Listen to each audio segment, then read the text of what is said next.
Darkness has descended upon the city, and the creatures of the night have begun to stir. This is the time when the veil between the realms of the living and the dead is the thinnest, and all that is not what it appears to be. Like a lone sentinel, one candle flickers in the night, revealing all that lurks in the darkness. This is Ghost Chronicles, Book of Shadows.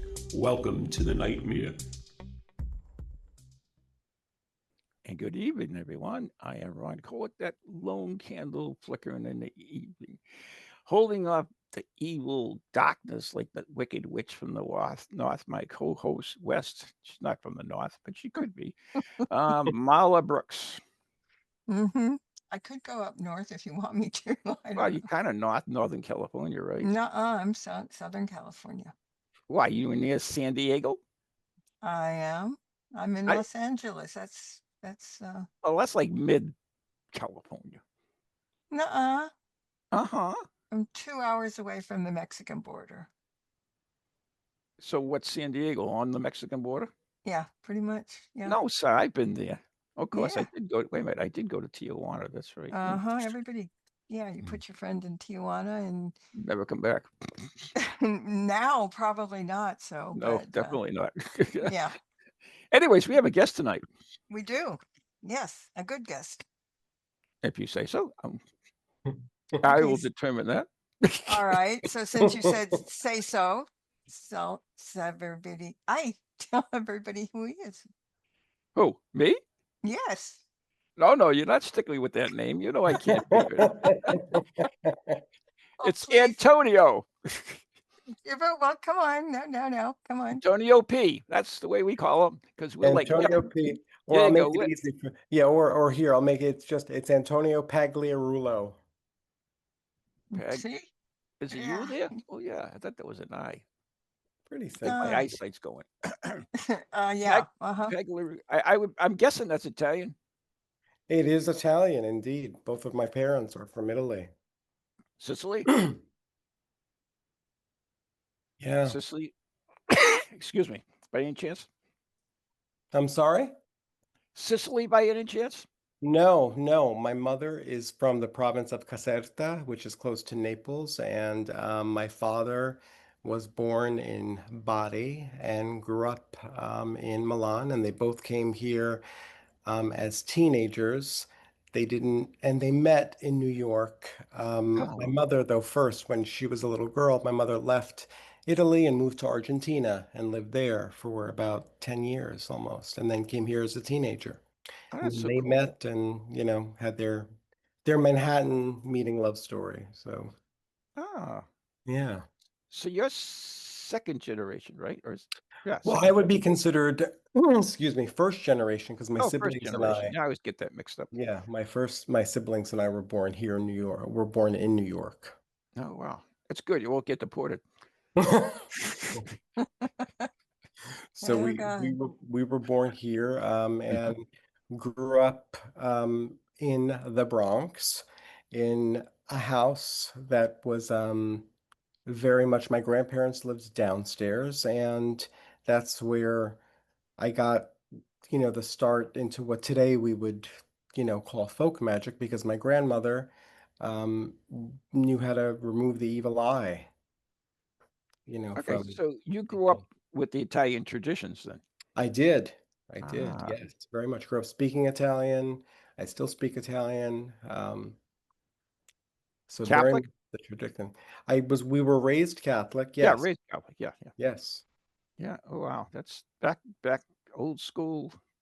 Yeah, old school New York Italians. Yeah, that's pretty cool. So, how did you get interested in, besides your family? Was it, how did you get interested in it? Because, well, actually, why don't you tell us a little bit about yourself and what you do as well? Well, I'm all right. I'm a writer. I write fiction and nonfiction. My last book was is The Evil Eye: The History, Mystery, and Magic of the Quiet Curse, which was published by Weiser in 2023, and thankfully it has had a very nice response from readers. And the book explores the subject of the evil eye, which is one of the world's oldest curses. I mean, it goes back 5,000 years at least. Even, some say before the Egyptians and into Mesopotamia. And it's the evil eye basically is a curse that is transmitted through a glance or a look. And a certain look can create all sorts of, bad things in your life. And the look itself, it's interesting because the evil eye itself is a supernatural concept, but it originates from a very natural concept, which is the emotions of envy, resentment, greed, anger. And so when you have those emotions and you kind of against someone or for a particular situation, that's where the evil eye comes from. You're projecting that onto them. And most of the time, people, well, I shouldn't say most of the time. There are basically three ways you can do that. You can do it willingly, and completely consciously, where you're looking at someone and saying, well, why the hell did he get the raise or the job and I didn't? And he doesn't deserve it. And, you got a little bit of envy and jealousy there. And so you're casting that evil eye. Sometimes it's unconsciously, and this is where you'll see in a lot of cultures, like we were raised very much if you give a compliment to someone, if we were ever complimenting someone's house or a child or anything, we would always, say, oh, beautiful house, God bless. That was to counteract, the evil eye if you unintentionally, gave it to someone. And then the third way you can bring the evil eye is you can bring it upon yourself by boasting and talking too much about yourself or situations in your life, because that brings about jealousy and envy in people when you talk too much about what's going on. So, hence, we were always raised to stay quiet about things. So the evil eye is an intentional thing. In other words, you mean to put an evil eye on something. I know you can unintentionally, but can you also do it intentionally? Yes, yes, that's one of the ways. And actually, the interesting thing about the evil eye is that um, it is ubiquitous in the sense that it's in so many cultures around the world, and even today, so many places around the world.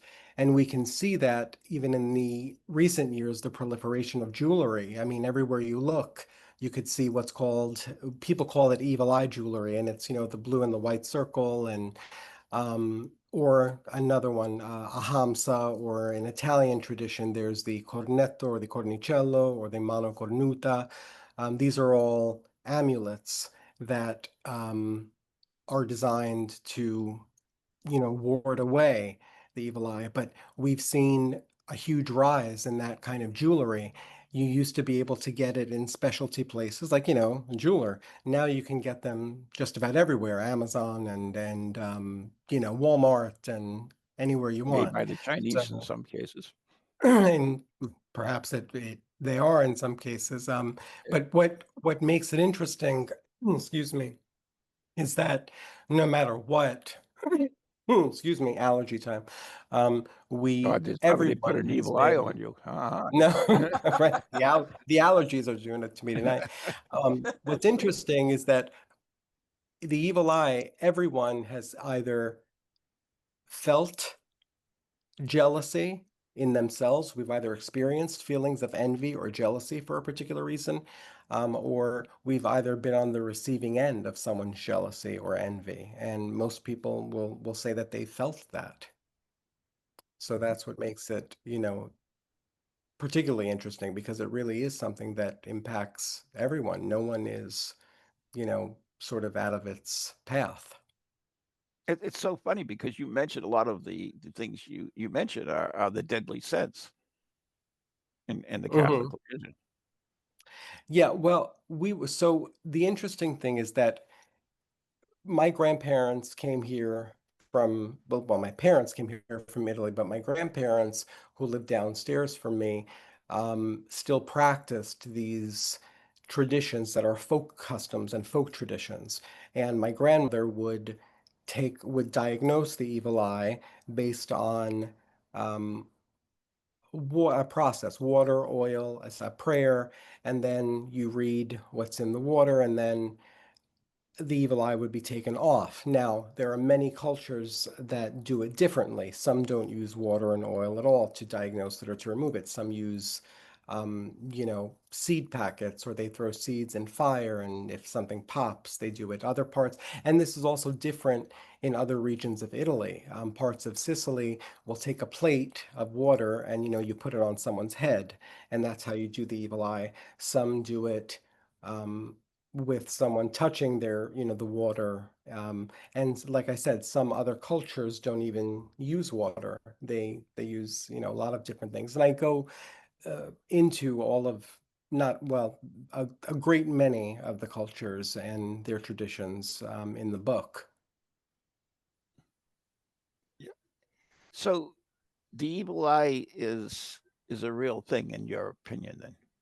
Oh, very much so, very much so. And I think the for me, it's a very real thing, not only because I grew up seeing it, and I grew up seeing so many people, coming to my grandmother's door or calling my grandmother, or, and, now even I, as someone who I've, taken on the traditions myself, people constantly, call me and ask me about that. And there are symptoms people get. We should, if you think and I go through this as well in the book, there are symptoms. People will complain suddenly of a bad headache, feeling lethargic, and that could be a symptom of an evil eye. Then you look at things like look, there's such a thing as, yeah, everybody goes, through bad spates of bad luck and stuff like that. But if you have a week and you lost your keys on Monday, got a flat tire on Tuesday, the pipe in your basement burst on Wednesday, you fell down a flight of stairs on Thursday. When you're looking at things like that and it's a constant, prolonged kind of spate of bad luck, that's when you're kind of looking, when most people look at it and say, something's not right here.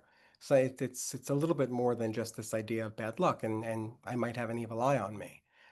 And So yeah, but yeah. I mean, don't we rationalize that? I mean, we talk about things happening like that. Oh, things happen in three, so you'll see three bad things happen, and then you say, oh, okay, but there might be some stuff that are actually good in between. In other words, we have these spells of things that happen to us. Is it more that we rationalize it, or is it really a do you and your well you believe it is it's a physical thing that has No, occurred? I believe it's energy, and we are all energy, and I believe profoundly in the power of energy, and I think that's I do think it's a real thing. And way back before, excuse me, when the science of sight, now through intromission, we know that that's how sight is accomplished. But way back in the days of the philosophers Plutarch and Socrates and all that, they believed in extramission, and they actually believed that the eyes emitted rays, like of energy that could go in, and they were sort of like tendrils that can kind of clamp on and literally harm you. That was a belief for a while. And until they discovered the science, of intromission and how sight is accomplished. But it's an old belief, and it goes back. We could see it on even in the ancient Egypt, the Eye of Horus. These symbols were painted on boats. They were painted on coffins. They were funerary rites because it was to get people through the underworld as well when they passed. It was to get ships across the seas safely without, any sort of bad vibes hitting them. And and you have to, when you think back on the history of things, it's fascinating that there were a lot of superstitions, Why is it that the evil eye has survived for so many thousands of years? Why is Yeah, that? And that's but because we have lots of superstitions that have survived, like, don't step on the crack, you break your mother's back, spill salt, throw it over your shoulder. I mean, there are lots of superstitions Mhm. that have survived, but that Yes. doesn't necessarily mean that they have any power in it whatsoever.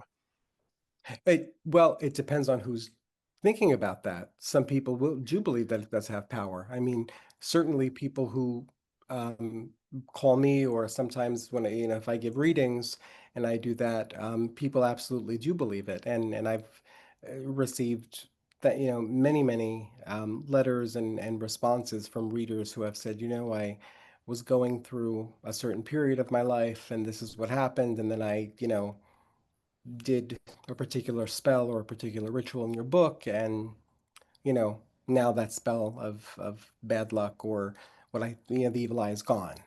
So if you believe in things um, like energy, and also you have to remember, this is also something that goes back to the sense. It's called the sense of being stared at. Have you ever been in a situation where you're standing in line at the grocery store, you're reading your Mhm. magazine, and all of a sudden, you feel something, and you turn around and you find out, 50 feet away, someone is staring at you, or There someone you have been don't know is staring at you. there have been several scientific studies on that particular Yes, aspect, and there I've have been. conducted experiments myself in Salem, Mass. But yeah, there are several good books written by scientists on it. So yeah, And believe, yes. Yes, there's one book. The author is excellent. I forget his name. It's called The Sense of Being Stared At, actually. Mhm. And there were studies done on in the animal kingdom on predator and prey relationships. How do, sometimes deer know? How do these animals know that they're being stalked or preyed upon, because it's that sense that they're being stared at. And you can also be on the opposite side of it. How many times, maybe nobody wants to admit it, or people don't like to admit it openly, but maybe you see that ex-boss, ex-friend, ex-lover, the one you don't want to, someone you don't want to talk to, but you're in an event and you see them across the room, but you want to get a good look at them to see how they're doing, and you hide behind, the table, or you hide behind five people, and you spend a lot of time staring at them, and then suddenly, boom, they turn around, and you're like, and they catch you staring at them, and you're like, how the hell did that happen? Well, how did it happen? If Yeah, no one told that's them. the interesting thing, though. Is it something that is more than just the eyes, or is it something more in the power of thought? But I think it's in the power of the eyes, because if you're standing there just not thinking about being stared at, but then you get this feeling that you're being stared at. Yeah, I know. As far as the sender, though, I'm talking about the sender, not necessarily the Well, receiver. if the sender is staring, and that act itself is, in my opinion, emitting energy. So I believe that someone who is staring at you, or staring at someone from across the room, is in fact emitting an energy. And that's why people, the subject being stared at, might turn around and say, why was he staring at me? What was Mhm. that all about? Kind of thing. So it's a very interesting um, concept, and a very interesting thing when you think about the energy of that whole sense of being stared at. It's kind of like the movie Men Who Stare at Goats. Oh, God. Yeah, perfectly. But You know, people, but it is go true. ahead. People from around the world, excuse me, have written to me and contacted me and talked about how the evil eye, what they believe was an evil eye curse on them, and how it has wreaked havoc on their lives. Mhm. And so, Yeah. what do you exactly? I know you're an author as well, but it seems like you do a little bit more. You're a practitioner of some sort as well. Yes, I am a folk practitioner. I practice folk magic. I'm a folk witch. I Ah, practice okay. So you're a witch. All Italian. right. All right. Yeah, Now I get. I'm Okay. a practitioner of Italian folk magic. Oh, excellent. Now that makes Mhm. sense. Is that the Mhm. same as Strega?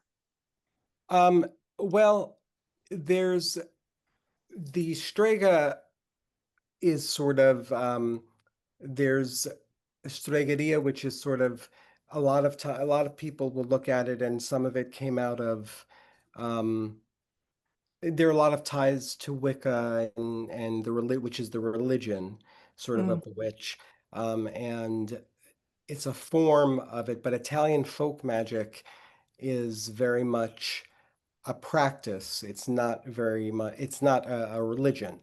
these are Yeah. practices that many people consider themselves, practicing Catholics, but they will still practice folk magic and customs. My grandmother Mm. was one of these people. So was my grandfather. He made wine, in the basement of our home, and did everything according to the phases of the moon. He planted everything according to the phases of the moon. He moved certain things on different shelves according to the phases of the moon and Wow. taught us, hand gestures that were also he believed had particular power to either ward away negativity or to induce healing in certain parts of your body. That was part of folk magic as well. Oh, So that's great. yeah, but if I consider myself a practitioner of Italian folk magic and a folk witch, but if I would have called my grandparents that, they would have, I would have gotten, the shoe, the shoe across my face. They would have never said that, witchcraft. No, no, they weren't witches at all. So Right. they were practicing just what they knew, and what they had been raised with in their village in Italy. Yeah. You just mentioned witches, and I know where you're calling from. Tell everybody where you are and what are you doing there? Ah, yes, I'm coming to you from Salem, Massachusetts. Oh, my hometown. The beautiful city of Salem. And I am here, yeah, like so many people, of course, to celebrate the festivity of the holiday. But I'm also here doing some research for a couple of projects that I have Oh, in the excellent. works right now. So yeah, so here from beautiful Salem. Yeah, and you went to the cemetery, didn't you? I think I saw I it on did. I Facebook. went to the Charter Wh- Street Cemetery. yeah, which cemetery? There's like a Charter bunch of Street, here. Yeah, yeah. yeah, okay, yeah. Yeah, which is one of the oldest Hmm. in the country. It's actually it's just amazing to see, and the whole town, they do an amazing job of keeping things running, especially during this time of year when it's thousands and thousands of people. Crazy, Yeah, absolutely crazy. yeah. I was part of the Festival of the Dead for 13 years. I used to do a event called Spectral Evidence at the Hawthorne Hotel with through Christian Day and Sean Portier. And boy, we get like 100 people there, and we'd do our thing. But half of them would be drunk. But quite frankly, it was very tough getting in and out. It was horrendous. So I usually stay away from Salem this time of the year. But so I give you credit for that being there. Yes, it is. It's definitely it's crowded, and but I do wish a lot of people could, especially if you're into, any sort of magical practice or anything with body, mind, spirit. It's certainly it's a place to be. There's Mhm. it's not an ordinary city, that I will say. There's definitely an energy to it, and there's also for people who are not, interested necessarily in the occult side of it, there's so much history aside from the Salem witch trials as well. There's also a lot of maritime history and so on. So yeah, it's an amazing place. Oh yeah, it's great, great traditions, great history. Like Houses of Seven Gables is there, and it's, Oh yeah. the Witch Museum, of course, is there, and a bunch of other places. Yeah, it's an excellent place. That's why I go off season all the time. But yeah, And I love it off season too. It's also lovely, and and I've been here in actually every season, and it's been beautiful in every season. yeah. It's like I don't like crowds. I think it's the energy actually because there's so many different types of energy that people bring with them that they it just bothers them. I'm somewhat Yeah, new. yeah. And Yeah. if you get, and with all that energy, you might get yourself an evil eye or a bad look, so you don't know what's Yeah, gonna that's what's gonna befall you. So you Hmm. have to stay protected. Well, so oh, go go ahead. ahead. Go ahead, Mal. No. I was just going to say, have you ever gotten hit by the eye? Sure, of course. Growing up, that was um, a common thing if you felt sick, if you were going through something that, was unusual in any way, whether it was a physical ailment or whether it was something, where, you were just acting out of the ordinary or things out of the ordinary. You're a good student and then suddenly you were not a good student and you were failing and you couldn't get yourself together, or you were in just a found yourself in a weird place. Certainly, the eye, or as we call it in Italian, malocchio, which means, bad eye, Hmm. Yeah. um, that was certainly always very much a part of growing up. And yes, my grandmother would look at it and say, yep, it's there and now it's off. And certainly as an adult, that growing up that way formed, I think for me, it formed the foundation of my life, as someone who writes about these subjects and who practices very actively. Um, and I certainly still have felt that. There are times when I think I'm pretty good at feeling it and knowing when I think I have the eye on me. Is there is there almost like a reverse of the evil eye where you actually draw good energy to you and you don't want to take it actually from some people? Is there a Where you thing? take it from some people, well, if you're actively taking energy from some people, then you're kind of, that almost sounds like Either something. consciously or subconsciously. Yeah, that if you're taking it from people, it almost sounds like a vampiric kind of thing if you're Oh, okay. trying to take it from them. But you can, I guess the closest thing to the opposite would be to just continue, to bless people or to wish people well and to just, give compliments. But you have to be, that's the point of where the evil eye originates. Are you Mhm. doing this from a sincere place? Inside of you, do you feel complete sincerity when you're giving someone a compliment? Or is it a sugar-coated compliment and, you're really, you're complimenting the new house, but you're really deep down a little bit jealous that you didn't get it and they did. That's one of the story I write about that in my book because I interviewed a couple. They had purchased a new home and he wanted a housewarming party. She did not. And they had a housewarming party and they had very following after that they had very very negative experiences and I write about what they went through and it was definitely out of the ordinary, Mhm. definitely. That was the DoorDash guy with the pizzas from the dead. So we're gonna have to Hmm. take a break. We'll be back though, Sounds anyways. good for me.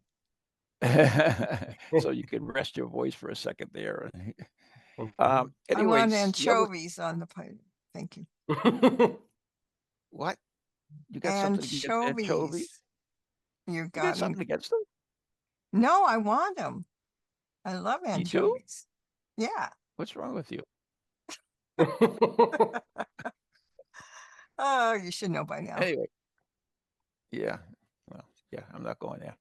Uh, anyways, you're listening to, let's see, what are we today? Yeah, it's Ghost Chronicles right here on TogiNet, Parax Radio, and where all good podcasts go to die.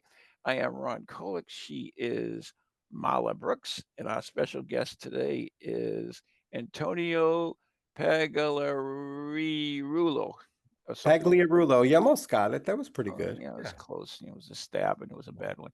Uh, No, you got We're brought to you by Circles of Wisdom, 386 Merrimack Street, Methuen, Massachusetts, the Glant Messier Family Law Group, 55 High Street, North Andover, Massachusetts.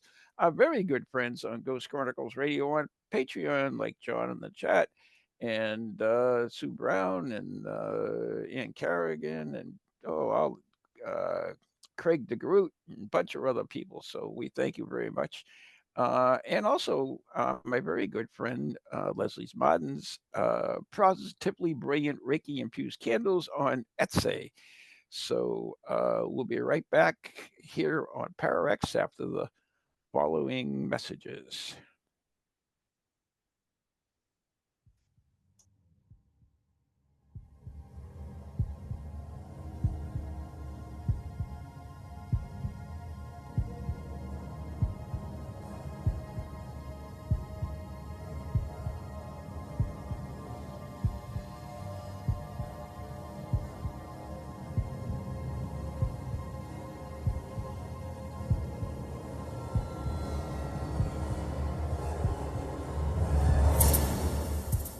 Do you have a paranormal event, book or something else you want people to know about? Then why not advertise it on Ghost Chronicles Radio? With over 150,000 downloads a month, get your message out to an audience that's interested in the subject. We have a plan at a cost that fits your needs. For more information, contact Ron Kolick at anyghostproject@comcast.net or call 978-455-6678.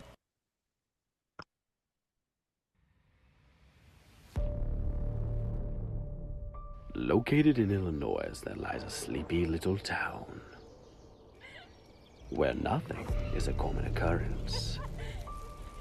You going to that party in town tonight? Heck yeah! I only turned 18 once. That is until the night of celebration. Where the hell is she? Oh no. No, no, no, Jessica!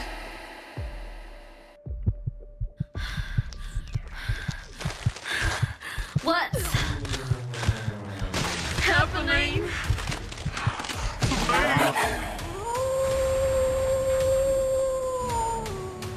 From the creators of Shadowhunters, Bite Me, comes a tale of primal terror and grindcore mayhem. Shadowhunters, kill, Jessica, kill!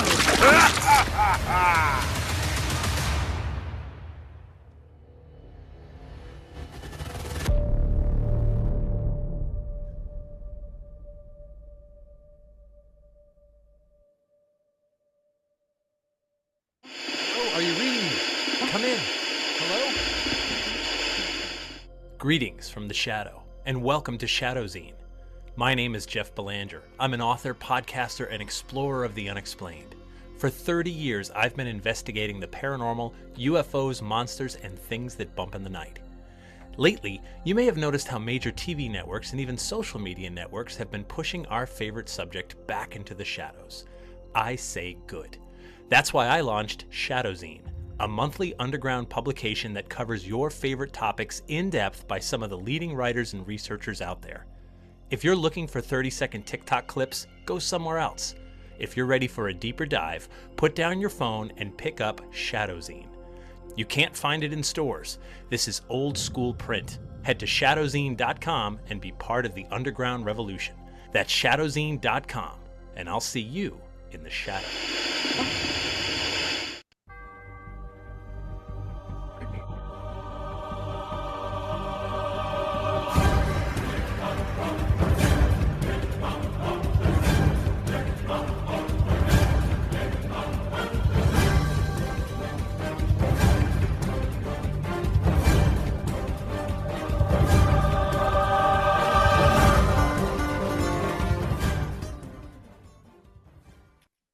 And welcome back.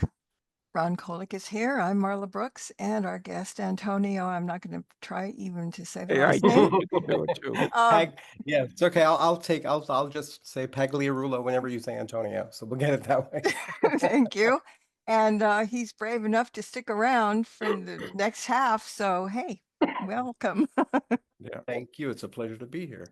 And we're So, discussing one of my favorite topics. So, right. So before we forget, if somebody wants to find out more information about you, Antonio, how can they do that? Well, my book is The Evil Eye. It's available anywhere books are sold, online or in bookstores or in independent bookstores or your favorite metaphysical shop, or you could find me at italianwitch.com. Ah, that's pretty That's cool. easy. Yeah, I like that. I like that one. Pretty easy, Mhm. yeah. Yeah, and people do contact me a lot, for readings and questions and things like that. And they send me there, and a lot of times people send me their stories. Oh, that's excellent. So, what quick thing, and then, I mean, I ask questions that, our listeners would ask you if they didn't know anything about you. That's why some of these Mhm. questions are silly. But anyways, so the evil eye, so you can't put an evil eye on someone across country then? You can. Sure you can. I thought it had to be line of sight. You can be, the idea is that in the line of sight, but if you're adept at energy work and you're someone who understands how energy works, then you're going to, and you're feeling negativity and you're feeling emotions of greed, of envy, all of these things, resentment about someone who's across the country, and you have them in your mind's eye, you have a picture of them in your mind's eye there, um, you're going to be able to affect them, certainly. Ouch. Yikes. And I had you shut your video up so you couldn't do that to me. Cool. Oh, darn. I lost Well, that isn't it battle. kind of like you can do Reiki at a distance? That's right. You can do it. Again, we're dealing with energy. Yeah, Yeah. yeah. In fact, there is a chapter in my book. I go over, aside from the cultural and the historical aspects of it, I do a chapter on how you can diagnose it and then detect it, and then how you can also cure it and heal it. And then I also do a chapter on how you can cast the evil eye on someone. And a lot Oh, of nice. people, well, yeah, and a lot of people got particularly fascinated by that Man, subject. isn't that kind of like, Counterintuitive, you would think, yeah, right? kind of evil. Well, I explain in the chapter why it's something to learn, because you learn, it's important to learn protection and self-protection. And from a magical standpoint, we are surrounded by energies, different kinds of energies all the time. And we are faced every day, with people who either don't like us, or, don't like what we're doing, or are resentful for whatever reason. And sometimes learning how to cast the evil eye is a measure of protection. It's a way to, stop someone from harassing you, or, from, just giving you their their own bad energy, and you So can wait, wait. interact it that way. Can you have like combating evil eyes? If you have combat, you can have, if you're someone who knows about the evil eye, then Mm-hmm. you know already what it is, and you're going to take measures to protect yourself against them. And that means you're going to start probably with amulets.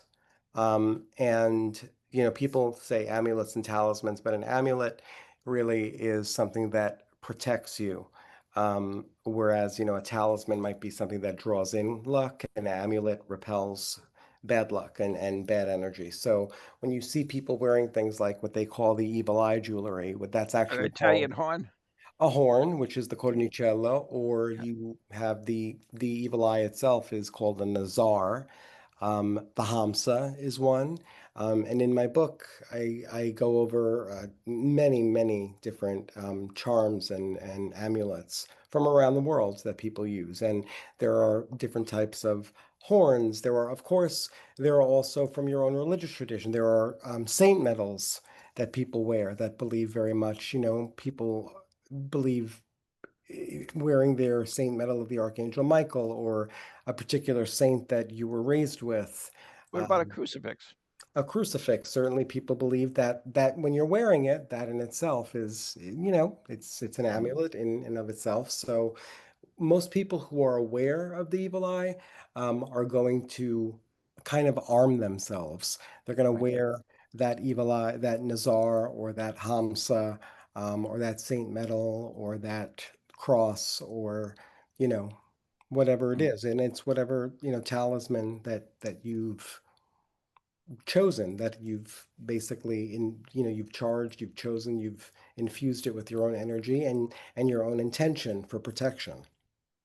So if you have like an Italian horn, is it like a mirror? So if somebody puts the evil eye, it goes back to them.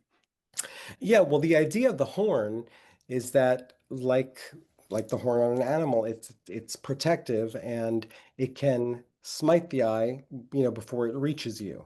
So, and a lot of times it does. And now an interesting thing about an amulet, whether you're wearing it or whether you have an amulet, a lot of people will hang up a hamsa, or um, a nazar, or some sort of amulet. And when it breaks, a lot of people will write to me and say, oh, I'm very scared because the amulet I was wearing broke and it just fell off and it shattered on the floor.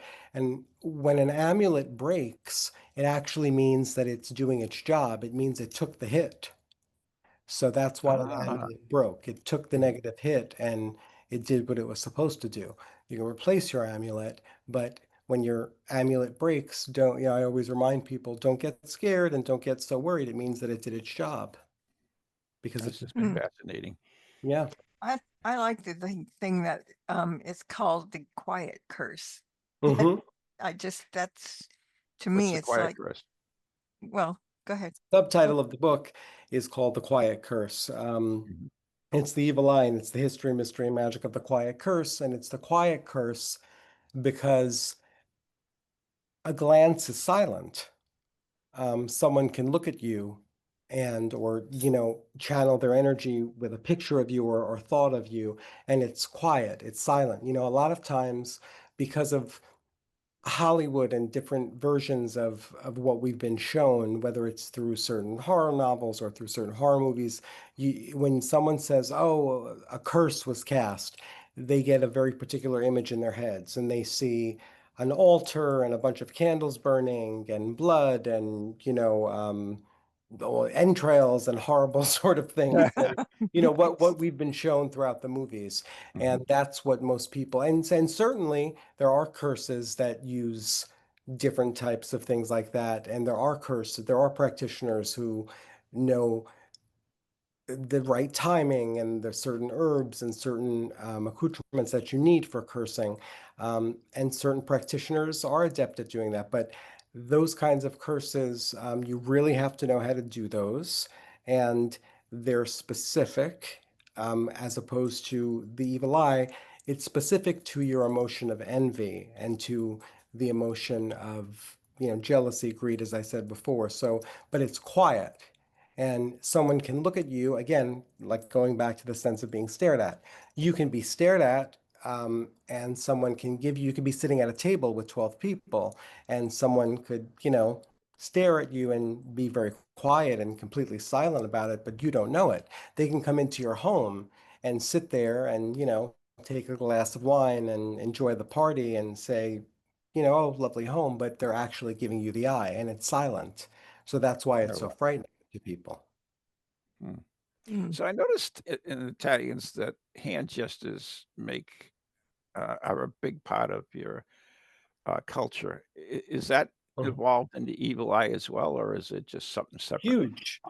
Yeah, very huge. I mean, I grew up with making what's called, the mano cornuta, which is, the horns. Basically, you put up your index finger and your pinky finger, and you know, I walked around half of the time, half of my childhood with the horns and in my my fingers as horns in my pockets because I never knew who was going to give me the eye.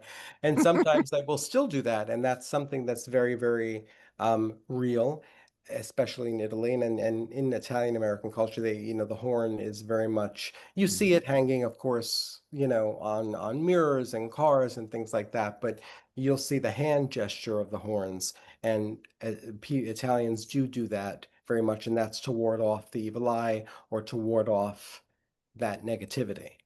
Hmm.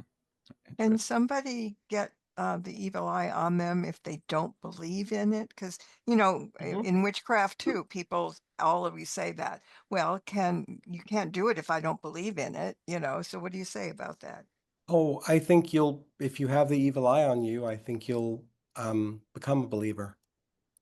Because most of Yeah. the people, many, not most of, I should say, but many of the people I interviewed for this book were not believers Hmm. in the evil eye or in the idea of a curse that could be transmitted through envy or jealousy.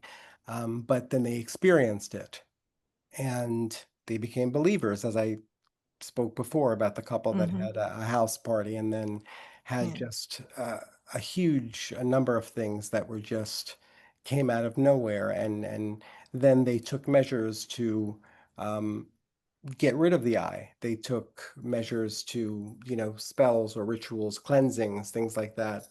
And then their problems ceased.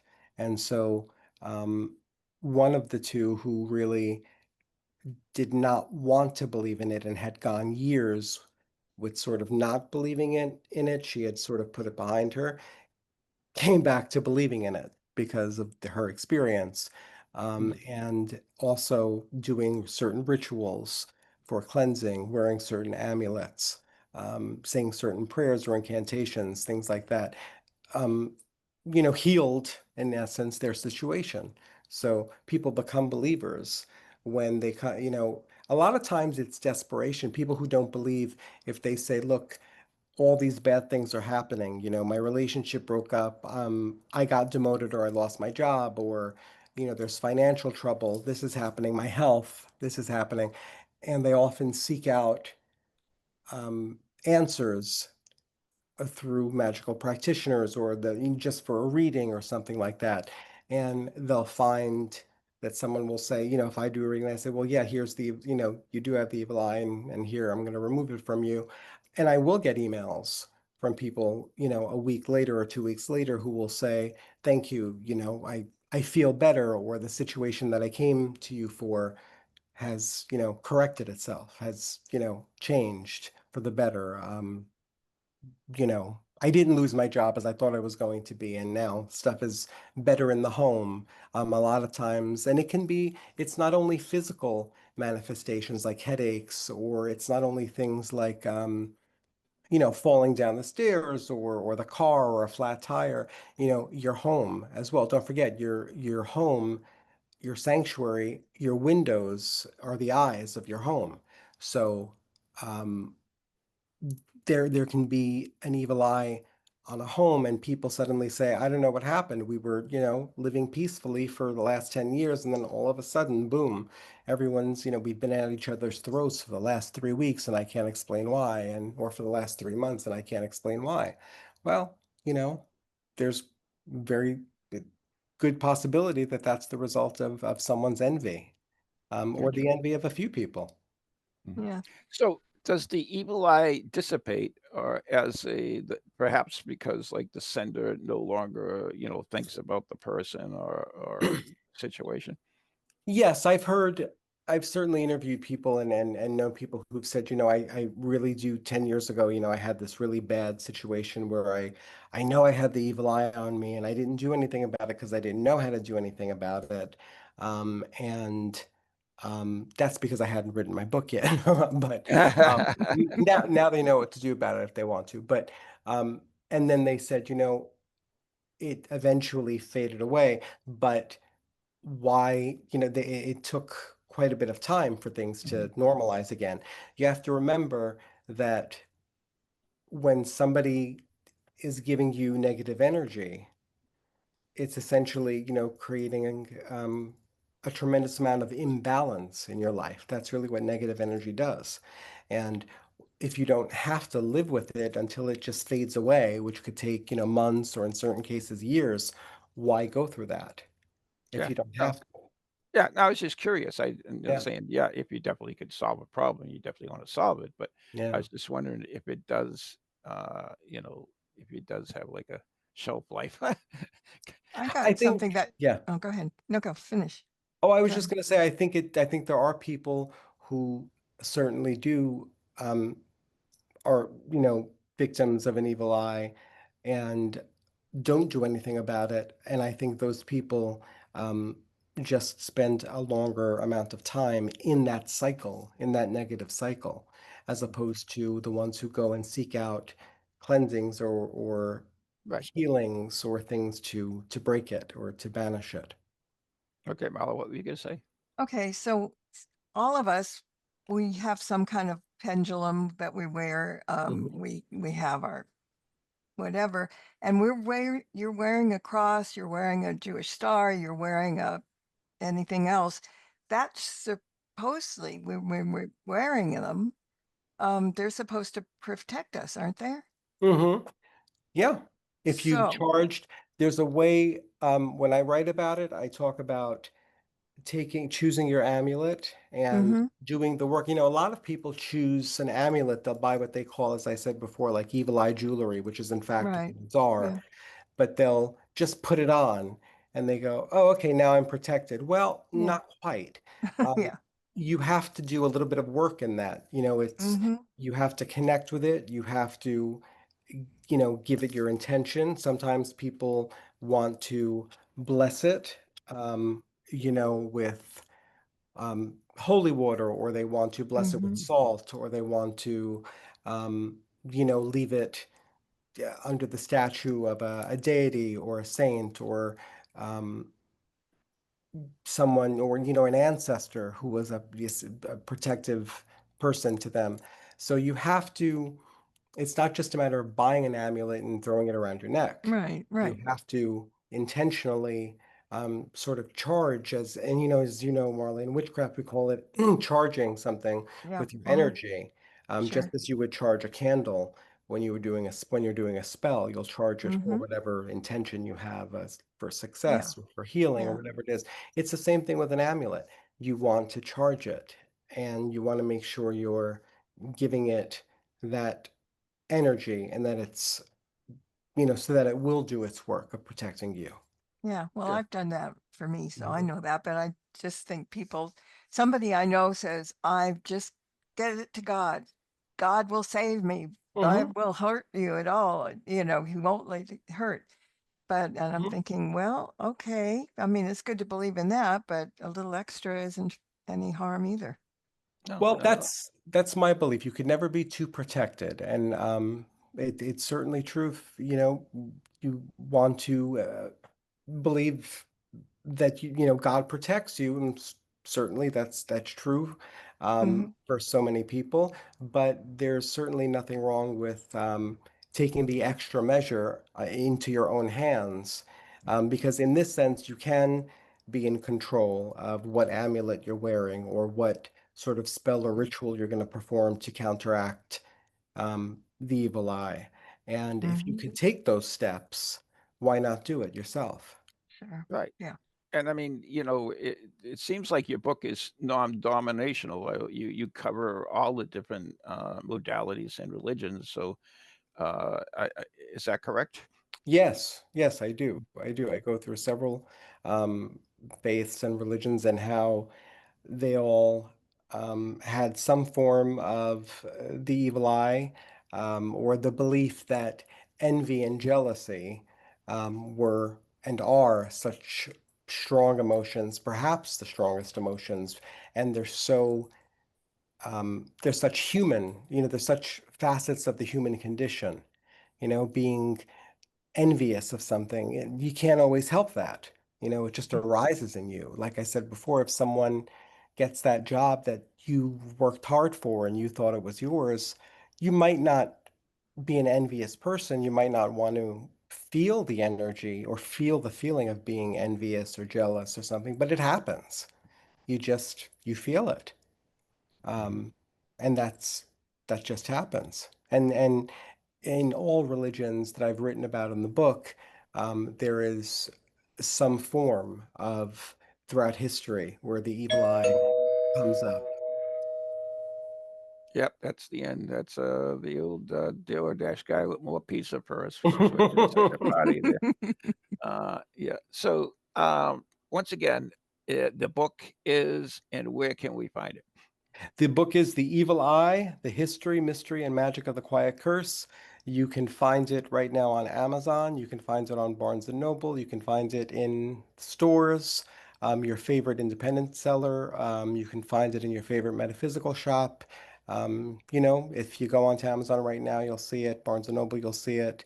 It's just available wherever books are sold. You'll find it. And And if it's really good. So you should and if find people, it. Thank you. and if people want to get in touch with you, once again, My website is italianwitch.com. And I'm also on Instagram, I'm on Facebook, and I'm on TikTok, so they can find me there too. Antonio Pagliarulo. you do And I like a know little dance on TikTok or I have videos on TikTok where I talk about a lot of different aspects of uh, magic, not only the evil eye, different aspects like tarot, and um, so a lot of different things on the TikTok. All the excellent. good stuff. Oh, Well, thank you. it was fascinating. I really enjoyed it. A lot of stuff to think about, and And I Yeah, think a certainly. lot of people do carry some type of an amulet with them. That whether they're how they were And brought I, up or just superstition, they do carry something with them. Well, in a you lot of have to ways. believe in him. You don't have just carry him. You have to believe in him too. But you do if you kind of carry them, unless you want to be cool. Then that's a different Well, story. yeah, and people do that yeah, too. Yeah, yeah. that's true. Mhm. Yeah. But I think All most right, people who have an amulet do believe that it's going to do so. Yeah, I we do have to agree. go. So you've been listening to Ghost Chronicles right here on TogiNet and PowerX, and virtually where all good podcasts go to die. And I have been Ron Kolick, and I still am, I guess. And she has been Mala Brooks, and special Go guest ahead, today do it, do it. was Antonio. If you didn't speak, I could see his name in big letters, and I could probably work my way. There you go. Don't say a word. Antonio Pagliarulo. Yeah, you know what? That's it. You Pagliarulo. got it. Pagliarulo, you All right. got it. You Thank you got it. so much, Antonio. It was my pleasure. Thank you. Good night, everyone. Speak to you Yep. soon. Good night, everyone. God bless. Bye-bye.